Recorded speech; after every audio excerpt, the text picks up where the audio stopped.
I'm afraid of what he'll say. I'm afraid to hurt him, but I just can't have that fear anymore. You know, I know that that's what he needs to heal. And I've heard it over and over on your podcast, and I just didn't quite understand it. But now I do, and I think we're doing pretty good today. I would say yes. We still have work to do, but I feel like we're in a place where it's a little more encouraging. We're not feeling as defeated. Hi guys, Morgan Robinson here with the Healing Broken Trust podcast, where we lay the foundation for healing after infidelity. Thank you so much for investing in yourself and your relationship by joining us here. This podcast has been downloaded now over 2 million times, and we're always looking for ways to help you guys take your healing journey to the next level. Brad has taken what he's learned as a marriage and family therapist after working with over 5,800 couples one-on-one, and has put it into a workshop setting. Why a workshop, you ask? Because it allows us to deliver personal help to you specifically. It gives you the opportunity to hear from other couples who have made it through the struggle, and offers a private community of like-minded people trying to heal broken trust and change their family's future for the better. We extend the support far beyond the 3-day workshop and meet with you weekly to make sure you're getting everything you need. Remember the masterclass? We include that too. And don't worry, it's offered virtually as well for those of you who live anywhere in the world. Visit healingbrokentrust.com to learn more. That's healingbrokentrust.com. Hi, it's Brad Robinson with Healing Broken Trust. I'm here today with two very special guests, Chaisley and Cody. They were at a recent workshop we did, and they have volunteered to share their story of where they were at in their marriage before the workshop and what they learned at the workshop and where things are at today. And so thank you guys for coming on board, doing this with me. I appreciate it so much. Thank you. Thank you for having us. Yeah, thanks. Yeah. Where were things before? What happened, and where were things before the workshop? I'll let you go. I guess in our situation, I am the betrayer, and I guess our D-Day would have been May 31st. And we have just been trying to work through this on our own, and obviously been struggling for a few months, all summer long. Mm-hmm. We found your podcast. I think Cody said I found it. Yeah, you found it and sent it to me. I think he's listened to every episode twice, and there was a few that really resonated with me, and it was kind of helped us understand each other a little bit better. But we still found ourselves really struggling to just get over that hump. You know, there's a lot of hurt, obviously, and we weren't very good at communicating. So before the workshop, I would say we were a little bit stuck. We'd have our ups, and then we'd have some really big downs. And we just kind of felt stuck, I think.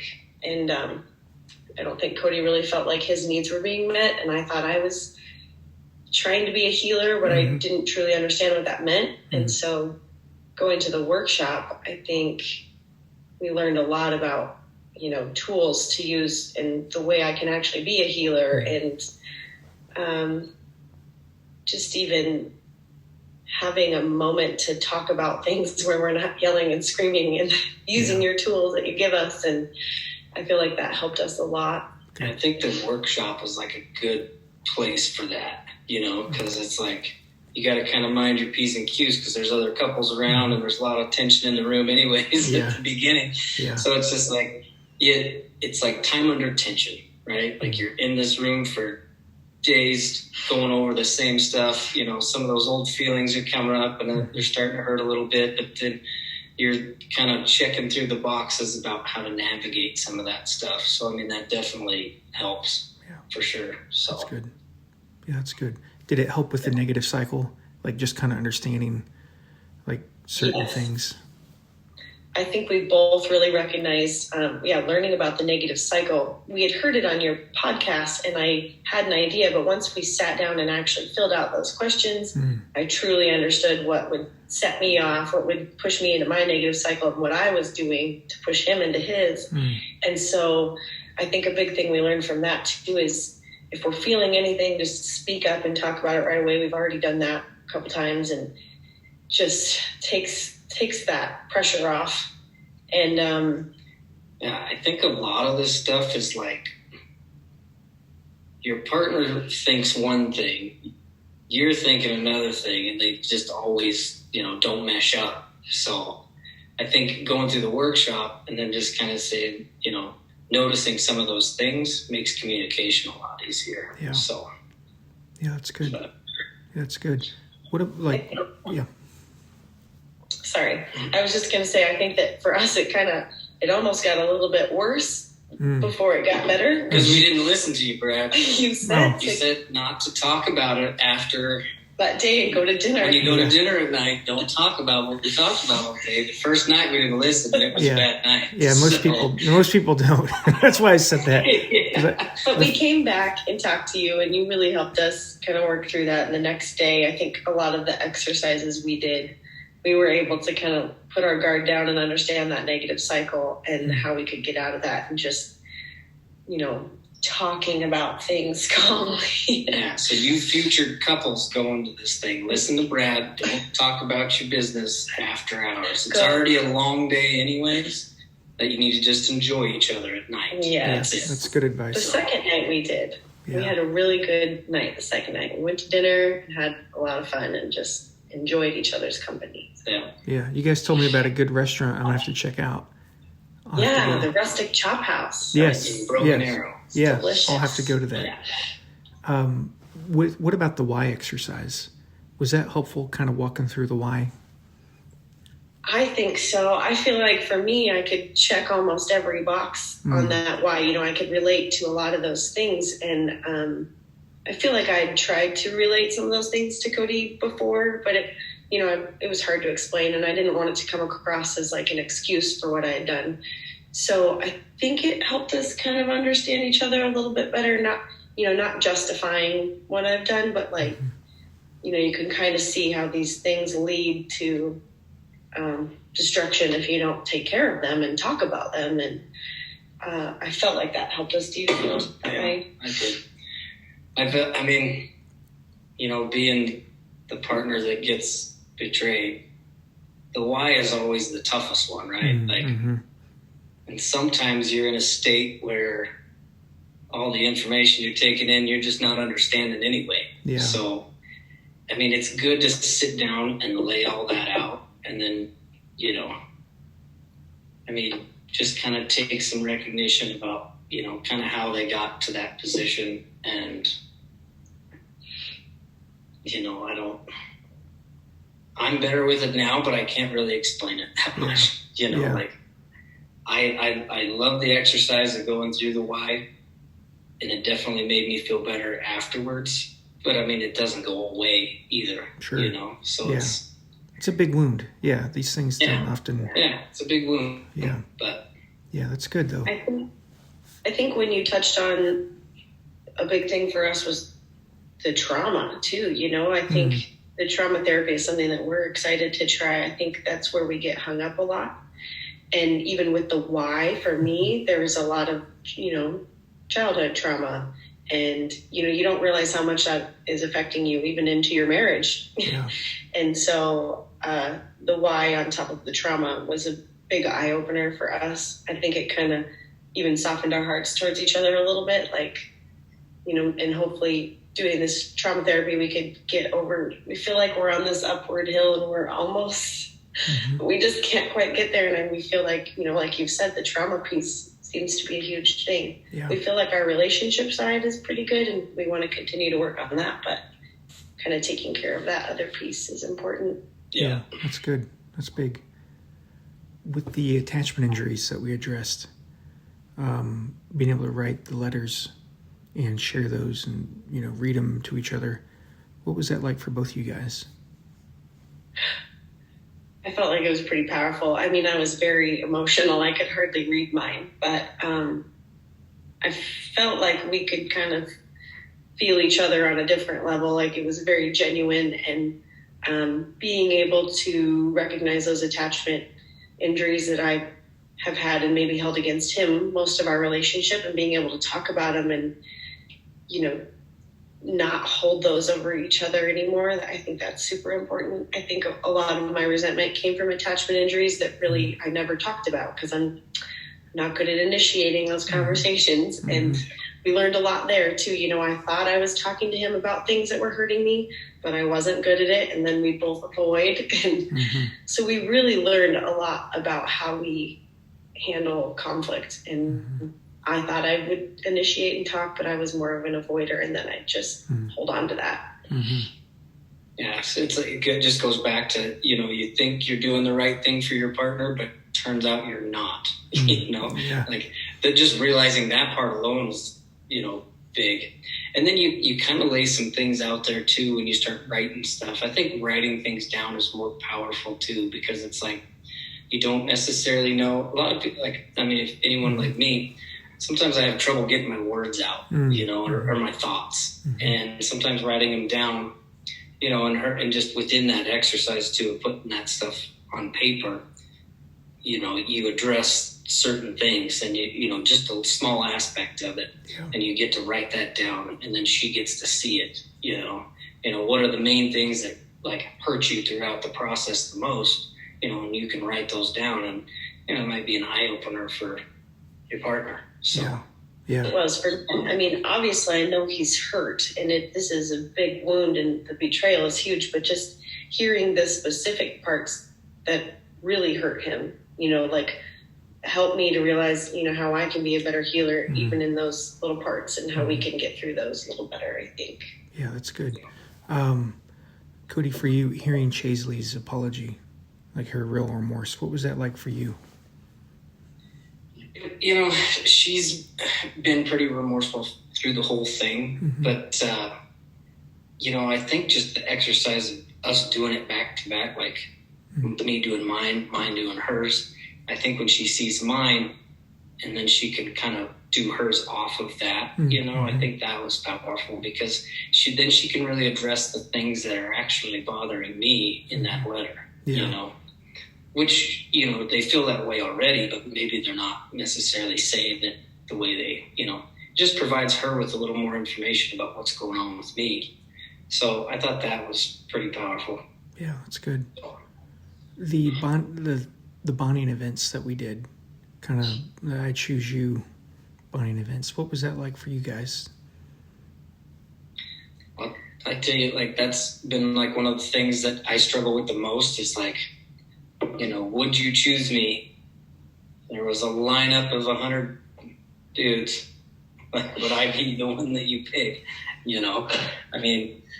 I think that's one of those things when this happens, it just kind of creeps inside you. And, you have that fear of not being chosen, right? And then when she gets to lay that out in words on paper, it definitely helps. Yeah. So. Yeah, that's good. Yeah, it definitely helps. Yeah. Cody, how did that help you? Just hearing that, kind of asking that question, and then hearing the response that she chooses you.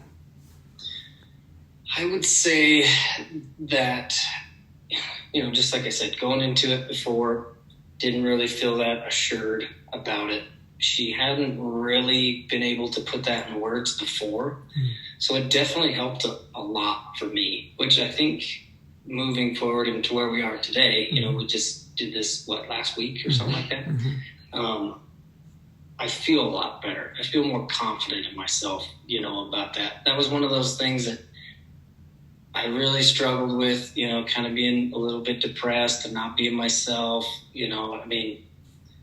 having her put that in words to me is definitely a step forward for me. Yeah, that's big. That's big. Yeah, I feel better about myself, feel more confident. That's big. Yeah. That's big. That's great. I really love hearing that. Yeah. Chaisley, for you, hearing that from Cody, that he he still picks you. What was that like for you to hear that?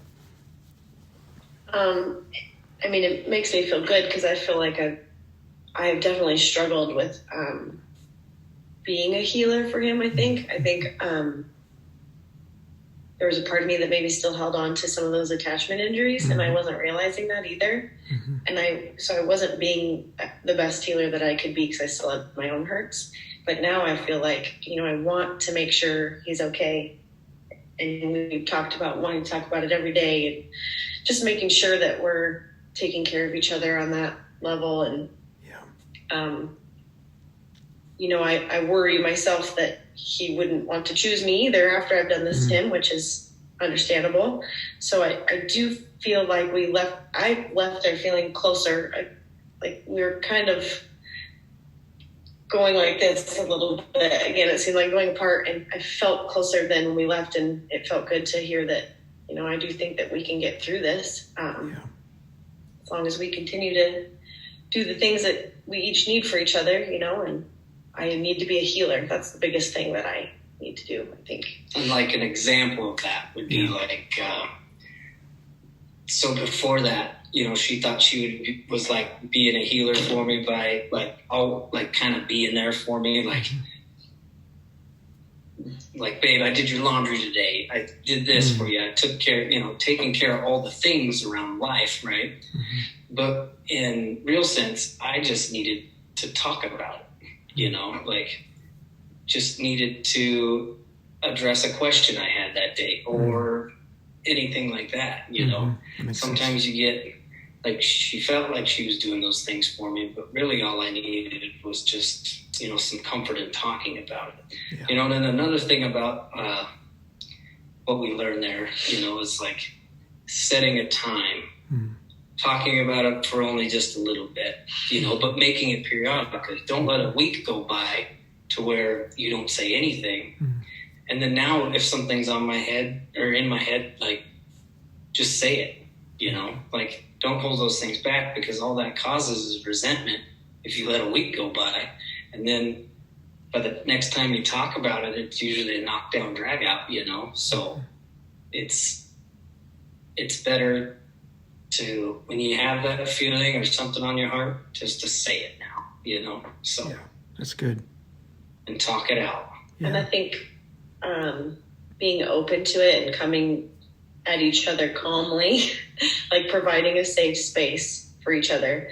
I think for me as the betrayer, and you've talked about this on your podcast and in the workshop, you feel like, why would I want to keep talking about this? And, it's pain for you, but it's they need it and it's healing. And sometimes the questions are over and over, but it's because the trauma part of it, he probably didn't remember half the things that I told him. And that was one thing I've learned. And there's one thing I could change besides not having an affair at all. It would be telling the full truth at the beginning. Yeah. There was trickle truth, and I didn't realize how much more trauma and pain that caused him doing that than just getting it all out, and now it's like, is this really the truth? Because he's waiting for a little more to come out. And so I really regret that part of it, but I think moving forward, I'm just trying to be as honest as I can and check in with him, not just hey, how are you doing? Genuinely check in and talk about it. Is there anything on your heart? Let's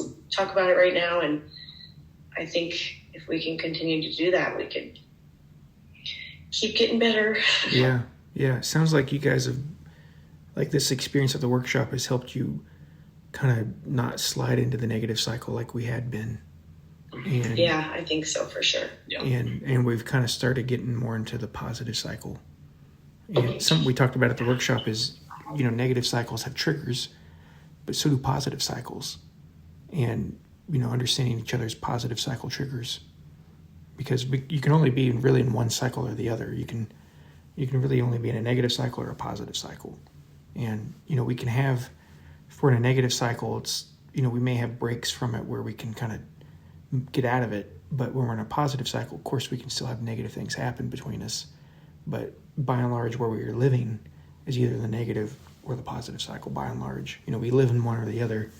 And so I really love what you guys are saying, because that's what it's meant to do, is get us out of the negative cycle, find out where we're missing in the healing journey, and do the couple stuff that we can do in the key result areas. Like, because we don't want to I don't want people living in their healing journey forever. It's not meant to be forever. Like, it's just meant to get through, not as fast as we can, where we're taking shortcuts, but let's work through this crap and get where we need to go so we can get busy living again and, find happiness and not let this crap overpower us. I hate hearing people talk about, have they been in this for a couple of years? I hate that. And sometimes the way the podcast works, people meet me, they don't find it until 2 years later. And it's like they've done everything under the sun, but they're still stuck. And sometimes they're easier to help because, it's really a couple things are missing they need, but it's also just painful. People live in that kind of misery for that long. And so that's what the workshop's designed to do is here's the key result areas, what we need to get us out of the negative cycle and into a positive cycle. And then, like we talked about before, we spend a lot of time on the healing, broken trust triangle, like those key things, those 3 things that are really, if one of those is missing, it's going to hold us back.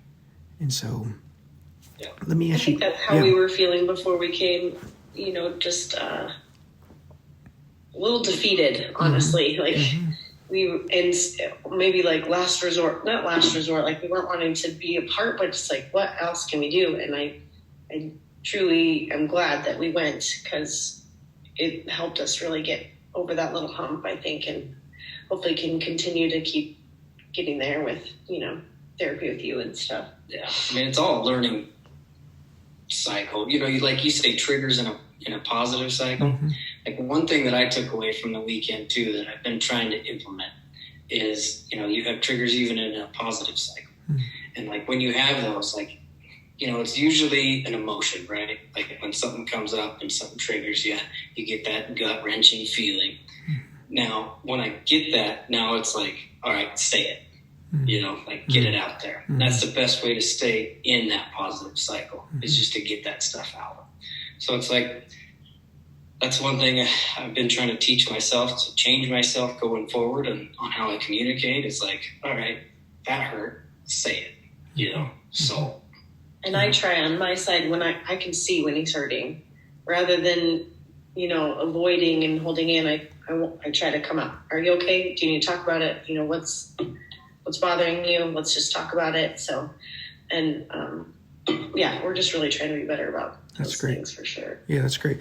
What about, I want to ask you guys about, we had several couples speak, how was that helpful hearing from people who'd worked through this and really healed from it?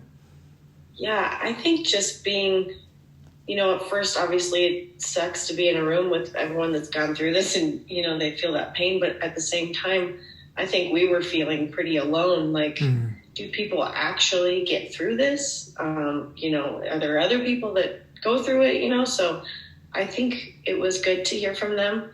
It was hard too. I hate to hear about other people's stories, but then when it's a success at the end, they're doing okay. That was encouraging for us because we were feeling pretty defeated, I think. Yeah. And I think, one of the things that, in the beginning, like listening to your podcast, you have a few folks that are on there that, when you first hear, and if there's anyone out there that's like new to this, when you first hear like, it's year 2 and we're kind of doing all right, that hits you like, holy crap, like this is going to be a year, 2-year long deal. That was something that I struggled with. Oh yeah. But it's very defeating. But then, if you can separate yourself from that and just know that this stuff is going to be a lot of work. Mm-hmm. If you want to really work hard at it, it doesn't have to be that long, because let's start life, like no sense getting what has happened, mm-hmm. And the more you can humble yourself and get rid of your ego and work on moving forward, because that's a lot of it. If you've been betrayed, like you kind of got to get rid of your ego a little bit to soften your heart enough to want to do the work, to move forward, to change yourself about how, because she's not all at fault in this whole entire thing. you know, there was things on both sides that, you know, how we got to where we were at, you know. So if you can't take a little responsibility for that, you know, and I think what most people need to hear too is like, if you've been betrayed, you know, it's bullshit. It's not your fault that happened. You know, I mean, what they did to you was wrong. Yeah. But there could be life after that. Yeah. So. Oh, that's good. Yeah, there can be life after that. Let me ask you guys, where are things today? I feel like we're doing pretty good today. We've had a couple times where we've talked about things that, you know, triggers or things that came up, and I think maybe we both almost wanted to avoid it for a second, but we talked about it, and I feel like, you get through it a lot quicker, and then it's like, okay, it wasn't that bad. But I think we're both used to kind of being avoiders, and so that's the fear inside you. Yeah, you know, that's the fear can control drive you. us. Yeah. I'm afraid of what he'll say. I'm afraid to hurt him, but I just can't have that fear anymore. You know, I know that that's what he needs to heal, and I heard it over and over on your podcast, and I just didn't quite understand it. But now I do, and I think we're doing pretty good today. I would say yes. You know, we still have work to do, but I feel like we're in a place where it's a little more encouraging. We're not feeling as defeated going forward. Good. So yeah, good. Yeah. So what, 6-7 months in? I don't. 7 months almost. So yeah, I mean, we're the same way. Life is short, and you know, we have 3 young kids, and we'd like to get back to life, you know, the best we can. And so I want to make sure I'm doing everything I can to help him heal so that we can do that. Yeah. Cody, where would you say things are at today? I think for me, they're way better than they were even, you know, a few weeks ago. Just like my outlook is a lot better. You know, now I'm at this, I always talk to her, and I was telling you that, you know, I just felt like I was up this hill, but I just couldn't quite get over, you know, and I feel like I'm standing on top of it now and ready to kind of move forward, get this stuff hashed out. That's great. Continue on with life, you know, so. Wow. We're hoping that we can be a success story when it comes to your workshops again someday. We can be like, we were sitting right where you were. Yeah, you guys will be. We're going to... Up on that hill. So that leads me to the next question. What's next for you guys? Like, we talked before we recorded, like, kind of what you guys wanted to do next, just in your healing journey. But what's next for you guys? Like, what's the next steps? Because there's relationship component to this. There's other components. You know, what's next for you guys in the healing journey? I think we both realize that trauma therapy is going to be a big thing for us that we both would like to do. And I mean, continue to work on our couples therapy as well, even just our relationship. I think trauma therapy for me is a big thing. Yeah, I would say me too. Because I mean, the way I understand it, you know, if you can get that little, you know, when one of those triggers starts and you can get that little knot in your stomach to be a little bit less each time it happens, I mean, that's really all I'm going for. Yeah. You know? Yeah, you're in control of yourself. I think it just makes things easier going forward. So yeah, absolutely. Yeah, and I think that really is a major culprit in where people get stuck. I think it's a major part of where people get stuck, for sure. I appreciate you guys doing this. You guys are incredible, extremely generous. Thank you for your time, and you're helping countless people that we will never get a chance to meet. And so thank you very much. I really appreciate you guys doing this. Anything else? Anything else? Appreciate you. Yeah. Yeah, you're welcome. I really appreciate you guys. So, anything else you want to kind of leave listeners with before we go? I would just say, if you're listening and you're feeling discouraged and, you know, you maybe want to do the workshop but it's a lot of money, or, you know, I know these things can get expensive, but I would just say that the investment is worth it. If you want to make your marriage work and be better on the other side of this, to just invest in it, and you will be better after it. You find things about yourself that you never knew, and I think no matter what, you'll be better on the other side of it. So I would say that investing in it is important, and if you want to continue on with your marriage, just make that investment. It's worth it. Yeah, because we were going to go, September, October? Or November? Or something We like kept that. pushing it off. Yeah. And Oh, then we we should kinda push it finally off. just, we have to do it. And then we couldn't cancel it, and it was good. Yeah. Just commit. I wish we would have went sooner. Yeah, Oh, wow. I do too. That's awesome. That's great. Well, thank you guys very much. Thank you. Thank you. Yeah, we'll see you. Thank you. And thank you guys for listening. See you next time. We hope you enjoyed this episode of Healing Broken Trust podcast. If you're ready to take the next step on your healing journey, head over to healingbrokentrust.com. In addition to information about our workshop, we have several goodies to help you through the process. Go to healingbrokentrust.com.